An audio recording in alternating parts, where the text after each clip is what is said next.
Buenos días, yo soy Diana González, integrante del Comité de Expertas del Mecanismo de Seguimiento de la Convención de Belém do Pará. Para mí es un gusto estar acá con ustedes para abordar el tema derechos de las niñas, políticas públicas de género, autonomía, justicia y nuevos paradigmas en relación a la niñez y la adolescencia. En primer lugar, quiero abordar el tema de la concepción de infancia y adolescencia a partir de la Convención de Derechos del Niño. La Convención de Derechos del Niño es un hito fundamental en la historia de la infancia porque permitió dar el salto de la concepción de las niñas, niños y adolescentes como personas incapaces a personas titulares plenos de los derechos humanos previstos en los pactos internacionales y regionales de derechos humanos. Previo a la convención, la lógica que primaba era el modelo, la que daba el modelo tutelar, en el que los niños se consideraban personas sin poder, incapaces, cuya palabra no valía, y por tanto las decisiones respecto de su vida y de la comunidad en que vivían eran tomadas por representación absoluta, esto es sin consulta con los representados, por las personas adultas a quienes se les asignaba este rol, que en general podían ser sus padres y madre en los distintos modelos de patria potestad, la tutela y otras formas de representación institucional. Hoy por hoy, estos mismos modelos se han tenido que revisar, todavía están en proceso, porque la Convención de Derechos del Niño dice adiós a las incapacidades, y estas diferencias de edad, en lugar de traducirse en menos derechos, se traducen en más derechos. A partir de la Convención de Derechos del Niño, todos, las niñas, niños y adolescentes, todos y todas, son reconocidos como titulares de derechos humanos plenos, que además, por su condición de estar en etapa de crecimiento, tienen un plus de derechos que los estados les hemos reconocido para que puedan ejercerlos de acuerdo a las características de su edad y la etapa de crecimiento que transcurren. Para el ejercicio de derechos es fundamental considerar el principio de autonomía progresiva. Los niños, niñas y adolescentes se caracterizan por ejercer sus derechos en forma más o menos autónoma o dependiente de las personas adultas de su confianza, estos quienes les cuidan, quienes les guían, quienes se encargan, ¿verdad?, de su desarrollo, son personas que asimismo les guían en el ejercicio de sus derechos. La dependencia de estas personas adultas de su confianza es diferente según la etapa de vida, las características propias, la edad, las circunstancias. Esto que llamamos principio de autonomía progresiva permite considerar el ejercicio de derechos por parte de los niños y el respeto a estos referentes adultos como puntables fundamentales para su ciudadanía, su participación. Esta relación de la población adulta con la niñez y la adolescencia no está exenta de dificultades, porque en definitiva la consideración de niños, niñas y adolescentes como incapaces y sometidas al mundo adulto es una cuestión de poder, donde los adultos son quienes ostentan el poder y niños, niñas y adolescentes quedan en relación de subordinación. Cuando hablamos de niños sujetos y de derechos, estamos hablando de de una distribución diferente de ese poder, donde niñas, niños y adolescentes pasan a ser titulares de derechos y por tanto se les confiere un poder que para su ejercicio requieren de esa población adulta. Esto es, cuando estamos hablando de derechos de la niñez y ejercicio de derechos por parte de la niñez y de la adolescencia, estamos hablando también de personas adultas que están dispuestas a guiar en el ejercicio de derechos a los más pequeños, sin por eso desempoderarlos. Esto es, protegerlos reconociendo sus derechos. Es una realidad que en nuestras culturas el mundo adulto utiliza estas relaciones de protección muchas veces también como forma de sometimiento y desvalorización de las personas a las que cuida. Esto es propio del modelo patriarcal, que es profundamente adultocéntrico, donde quienes tienen el poder son las personas adultas, varones, capaces. Todos los que quedan por fuera de este modelo quedan sometidos a ese poder. Por eso, cuando hablamos de derechos humanos y derechos humanos para todas las personas, respetando a su diversidad, estamos hablando también de la democratización de las relaciones, de la distribución del poder en una comunidad. Cuando la intersección, entonces, género y edad es especialmente rica, porque el género da cuenta de cómo se distribuye el poder y los roles en una sociedad en base al sexo. Y la intersección con la edad nos va a mostrar cómo incide la edad en esas discriminaciones, como generando una nueva dimensión del desempoderamiento en base a la etapa de vida que se transcurre. Una vez que pudimos abordar esta temática, el segundo punto que queríamos hablar era el tema de las formas específicas de violencia contra las niñas y las adolescentes en base al género. La primera gran forma de violencia que tienen niñas y adolescentes son la educación en base a estereotipos que naturalizan prácticas y roles que discriminan a las mujeres, las ubican en un lugar de desigualdad y de alguna manera perpetúan la discriminación y la violencia contra las mujeres. Y esto hablamos cuando hablamos de los estereotipos en relación a los modelos de ser mujer y ser varón, en donde la mujer es dócil, se somete, realiza determinadas actividades, los cuidados, las tareas del hogar, y los varones son quienes toman las decisiones, quienes se encargan de lo público, quienes de alguna manera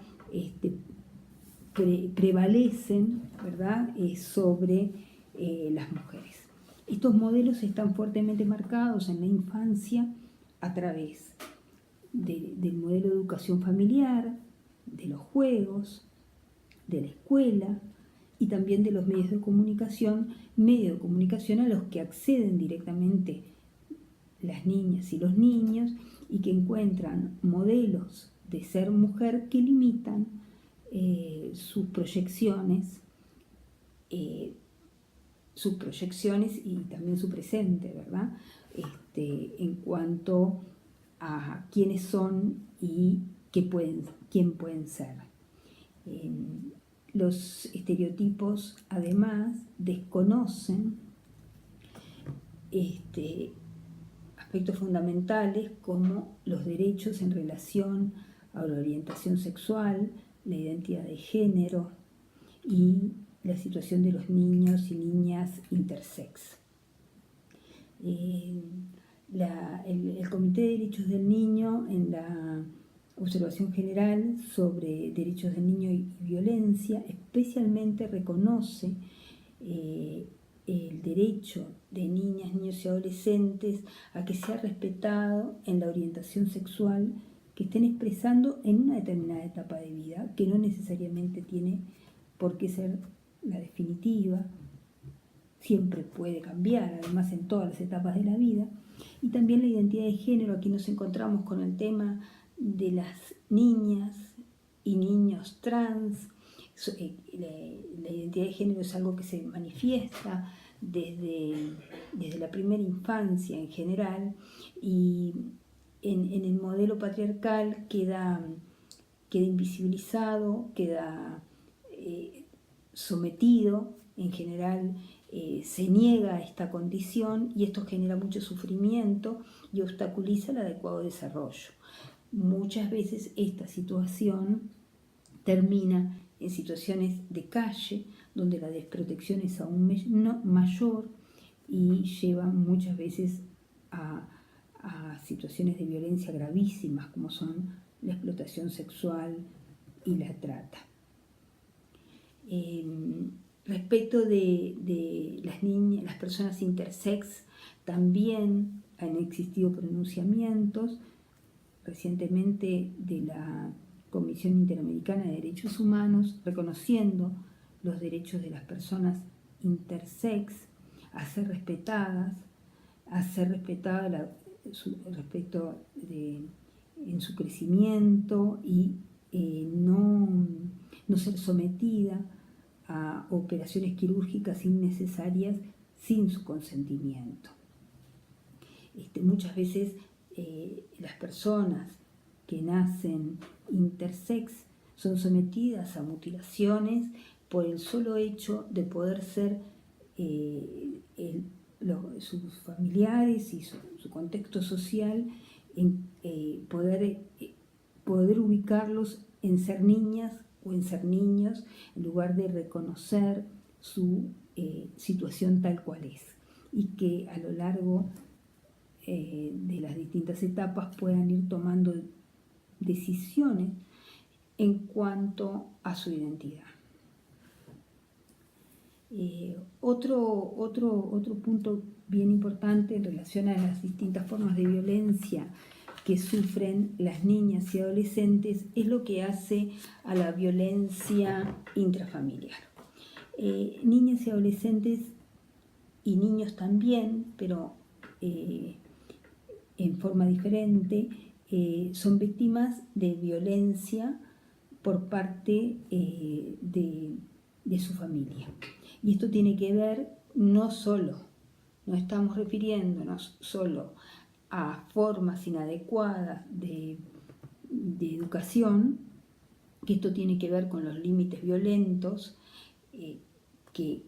tienen que ver con formas de educación sustentadas en modelos autoritarios, sino también en otras formas que trascienden mucho lo que refiere a estas formas inadecuadas de educación, y que son verdaderos sometimientos, verdaderas torturas familiares a las niñas, a las adolescentes y a los niños. Niñas y adolescentes viven la violencia doméstica contra sí, y también viven como forma de violencia que genera grandes daños, la violencia contra las personas que les cuidan. Esto es principalmente contra sus madres u otras mujeres encargadas de su cuidado. Como dice la consigna de Save the Children, cuando hay una situación de violencia doméstica, nunca hay una sola víctima. La violencia de la que son víctimas las mujeres por parte de sus parejas u otros integrantes de la familia repercute directamente sobre las personas que estas mujeres cuidan, ¿sí? Es una forma de violencia directa contra niñas, niños y adolescentes la violencia que se ejerce contra una persona, contra la persona que le cuida, ¿sí? Generando daños graves en su desarrollo y exponiéndole a riesgos en su integridad física, psíquica, emocional. Y dentro de estas formas de violencia en el ámbito intrafamiliar hay una especialmente grave, que es el abuso sexual. El abuso sexual en realidad puede ocurrir tanto en el ámbito familiar como fuera, pero ocurre prioritariamente en el ámbito intrafamiliar, porque la mayoría de niñas, niños y adolescentes son abusados sexualmente por personas en las que confían. Esas mismas de las que hablábamos antes, que estaban encargadas del cuidado y les deberían, y se espera que les guíen en el ejercicio de derechos. El abuso sexual infantil afecta a una cada 5 niñas y a 1 cada 12 varones, aproximadamente, porque es un crimen, uno de los crímenes más impunes, menos investigados, es lo que ha provocado la perpetuación de este tipo de conductas y la naturalización. El abuso sexual consiste en imponer al niño o a la niña conductas de tipo sexual no adecuadas a la etapa de crecimiento en que se encuentran, ¿sí? Esto no tiene nada que ver con el consentimiento, porque no estamos hablando de una edad en que se pueda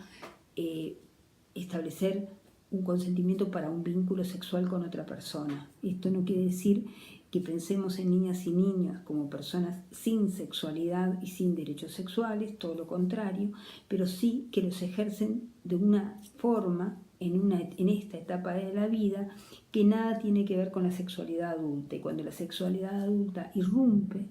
afecta gravemente sus derechos fundamentales. Dentro de estas formas de violencia sexual se encuentra también la explotación sexual y la trata, donde las niñas, junto con las mujeres adultas, son la mayoría de las víctimas. La explotación sexual ha dado lugar a un protocolo especial de la Convención de Derechos del Niño, el protocolo complementario sobre venta, prostitución infantil y utilización de niños en pornografía, y a varias declaraciones, partiendo de la de Estocolmo, en la que se reconoce esta situación como un problema grave, internacional, que se da dentro de fronteras y fuera de fronteras,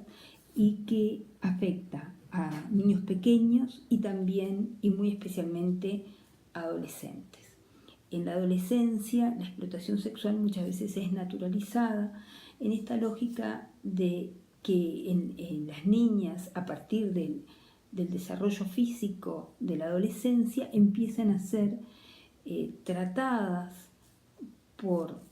muchos adultos como si fueran adultas objeto de sus intereses, ¿sí? Y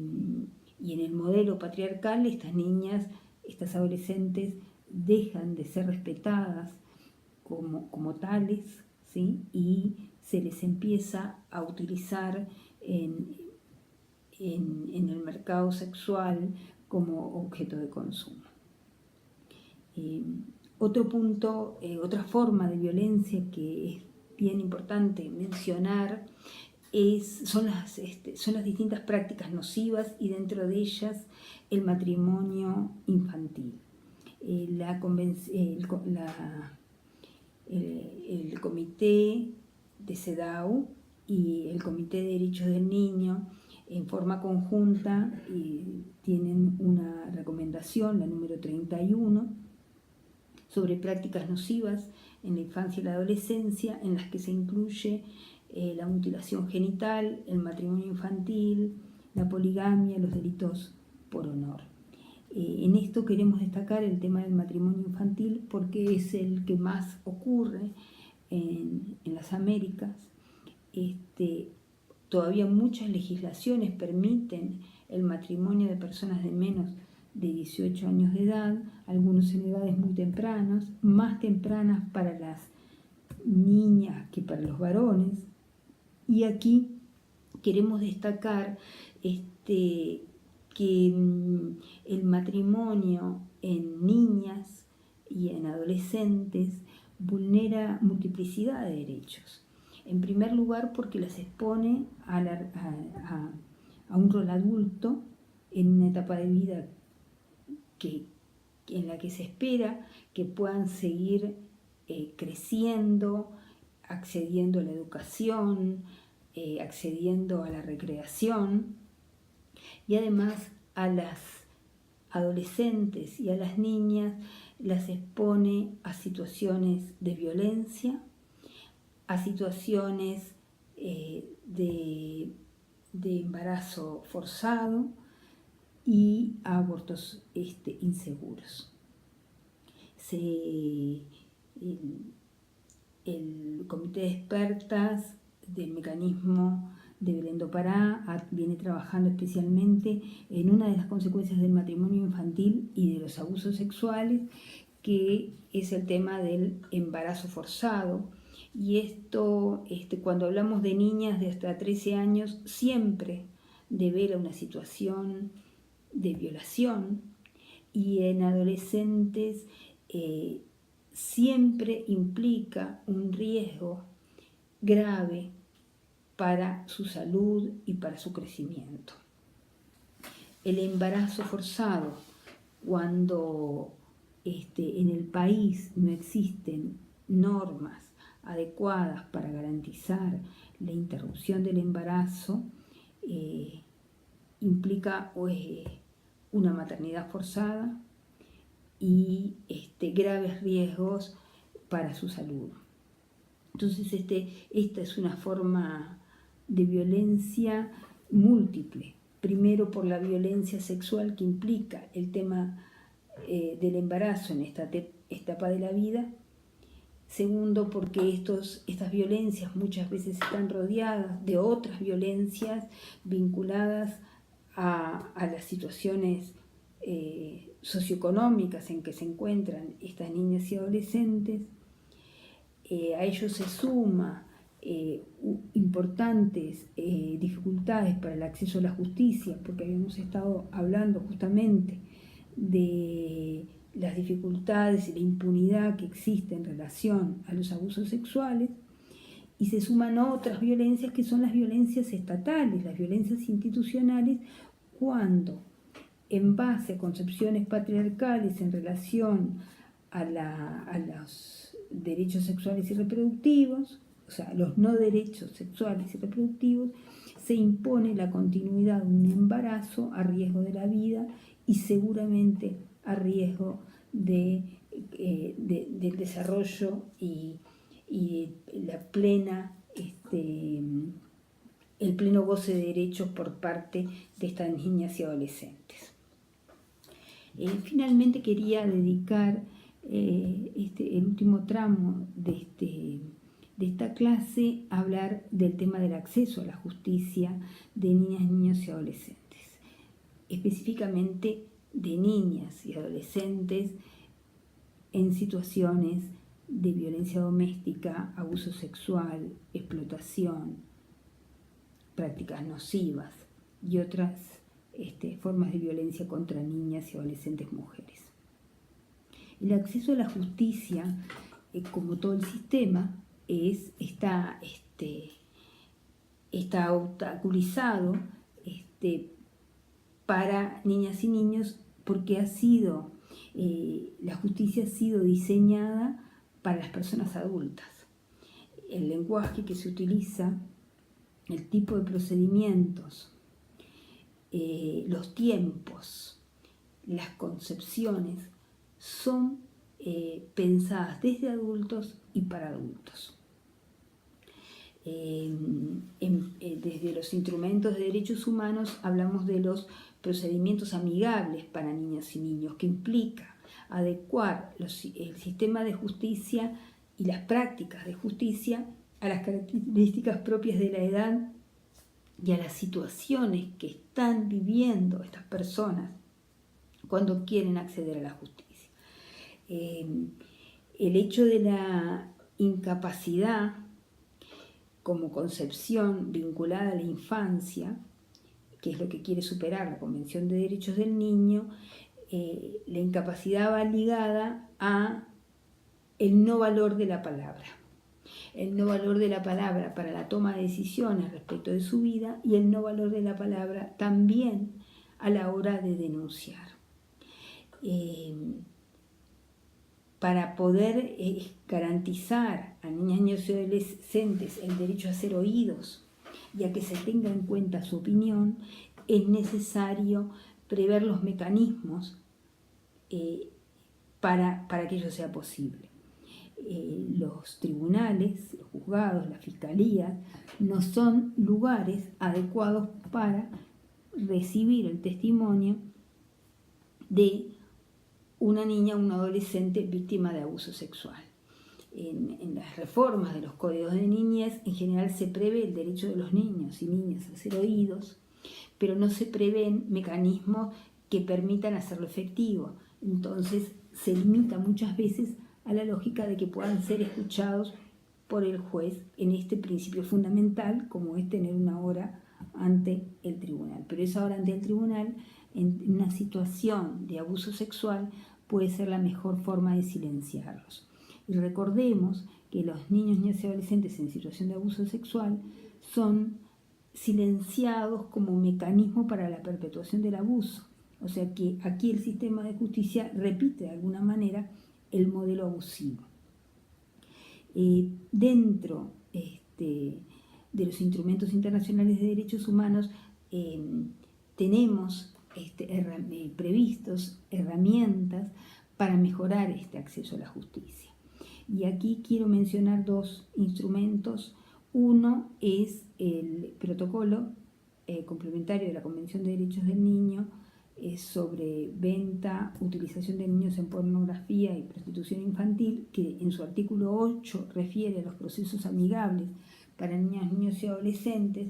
y otros son las directrices de Naciones Unidas de 2005 para el acceso a la justicia de niños víctimas y testigos de delitos. Estas directrices y también el protocolo refiere al trato digno, que implica el que sean escuchados en lugares adecuados a las características de su edad, que se tengan en cuenta sus preocupaciones, sus necesidades específicas, cuáles son sus temores respecto al tema, que no necesariamente son los temores que puedan tener sus familiares adultos. Refieren a la necesidad de limitar el número de veces que los niños tienen que concurrir a estos ámbitos, la no reiteración de pericias, porque esto lo que genera es una profunda revictimización. O sea, la reiteración de pericias para un niño en situación de violencia sexual significa algo así como que la primera no salió bien, o no dije lo que se esperaba que dijera, o no me creyeron, ¿sí? La no confrontación con las personas que se están denunciando u otras personas que funcionen de testigos o a favor de estos perpetradores. El tema de ser adecuadamente informados durante todo el procedimiento de sus derechos, de la incidencia que tiene su participación en el procedimiento, los resultados de estos procedimientos y los motivos de esos resultados, negativos o positivos, ¿verdad? Esto entre muchísimos, les invito a poder leer estas directrices que son fundamentales para garantizar el acceso a la justicia. Tan fuerte es el hecho del silenciamiento de la violencia basada en género contra las niñas y adolescentes, que han existido muchas teorías que lo que hicieron y hacen es invalidar el testimonio de las niñas ante las denuncias. Desde las teorías freudianas en relación al Edipo y a que estas denuncias podrían ser objeto motivadas por fantasías sexuales de las niñas respecto de sus padres, hasta hoy